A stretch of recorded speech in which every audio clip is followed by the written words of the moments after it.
This isn't me trying to fearmonger. This is just me trying to prepare you. The U.S. economy right now is like a Jenga tower with 18 pieces missing. We are one piece pulled out away from everything just toppling down. AI was responsible for 40% of US GDP growth this past year and 80% of US stock growth. And the manufacturing industry has contracted for 7 consecutive months, while every other economic indicator is saying this is as bad as things have been since 2009. Now, when you have a sentence that says the economy is as bad as it's been since 2009, you are. So, again, this is not me fear mongering. This is just me preparing you. Our economy is in a very bad place. If you have a job, hold on to it with everything you have. Where is the lie? As we see it, for most people, it's bad. Some people are way better off than others. Salute to them for preparing. Salute to them for having the cheat codes, whatever it was that they needed to take care of themselves and their families. So this isn't really even directed towards them. But at the same time, it helps to realize what economy we are in and how to place yourself. Don't be flashy, don't be flexing, anything like that or whatever, because people out here, they will see about you. I'm not doing anything like he just said, fear monger or anything like that. It's just know what kind of economy we are in. Some people, or know that you have more, they will come for it, especially those that don't have. But at the same time, the people that do not have, learn, try to see what time we are in, and hopefully make better moves to help yourself and help your family.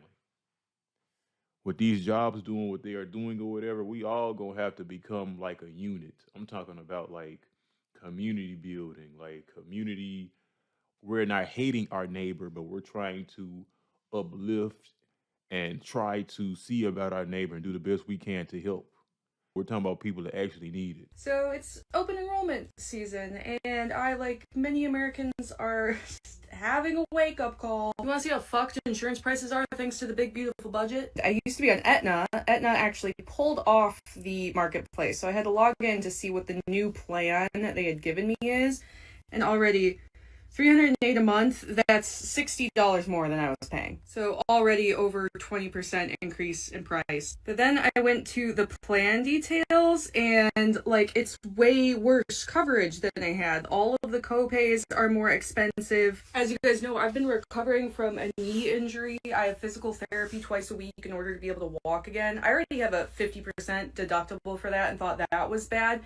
This plan, there's no deductible coverage. It's like 50% co-insurance, and with the bill from my physical therapist, that'd be like $150 ish an appointment. Like, that's $300 a week. For those following along at home, just math on screen of what the increase would be if I just go with the plan they auto enrolled me in. I did do a bunch of digging through other plans on the marketplace, and it's looking like the only one like comparable to my old coverage is $400 a month. Yeah, and if we don't continue the ACA tax credits, this all gets even worse. God forbid we just do universal health care, because that would be socialism.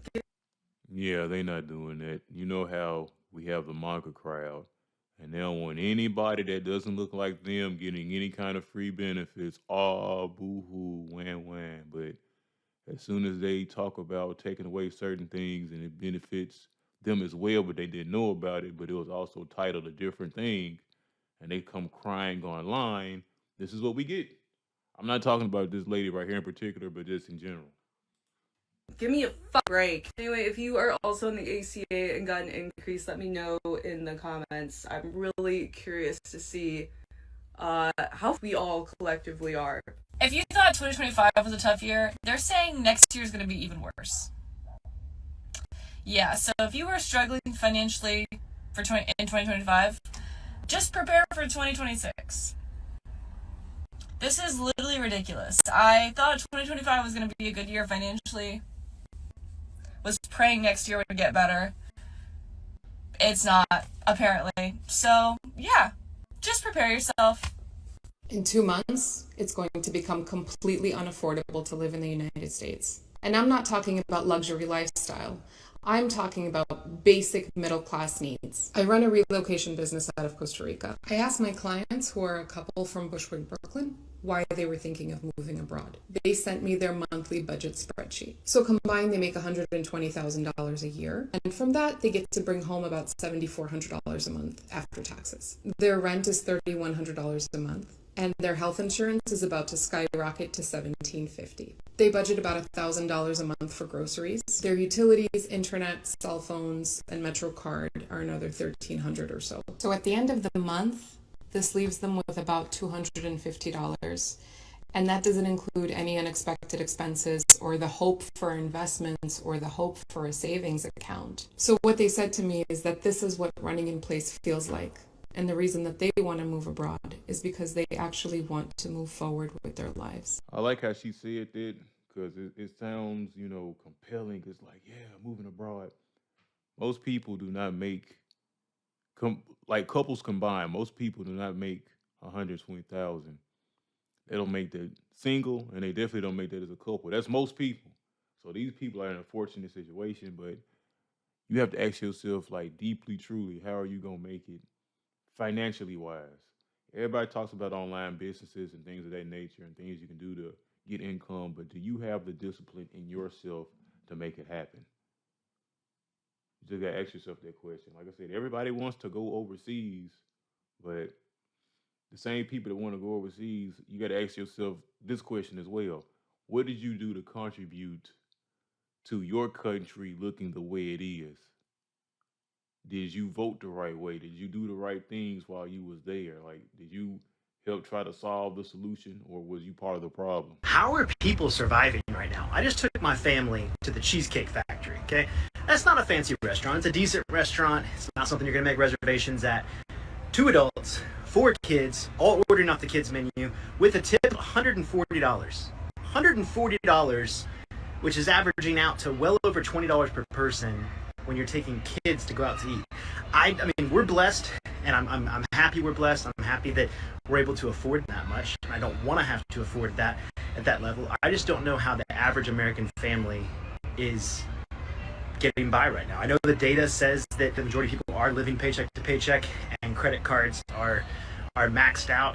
But when something like the Cheesecake Factory, something so simple, costs $140 for a family of 6, it just kind of seems insane. I don't know if we can ever go back to the level that we were at, but I don't know. What do you guys think?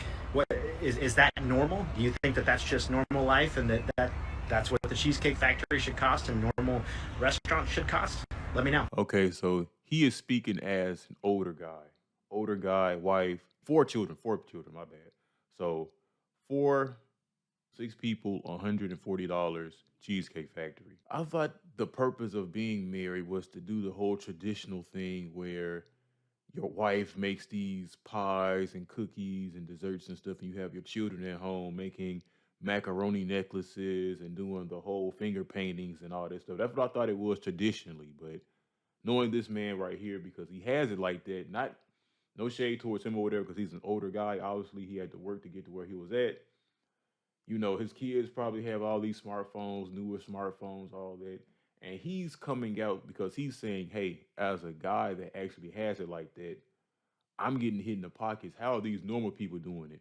These normal people are not going to the Cheesecake Factory, sir. These normal people, especially the ones that have sense, they are, trying to farm. They're trying to do homesteading. They're in van life, or, they're going to the dollar store, sadly enough to say, and they're surviving off of, Dollar Tree, Family Dollar, Dollar General meals.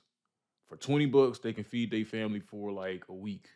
They can make like those casseroles, the hamburger helpers, all this stuff. So, eating out as a whole, if I'm not mistaken, it is several like fast food chains that are closing because people aren't just going out like that. People don't have families, not too much either. Because, with the whole gender war, the whole young people marriage and stuff like that, you don't see a whole lot of that because, sadly enough to say, what the big people don't want to tell you, men need gainful employment to have children, let alone children. They need gainful employment to attract women and get married.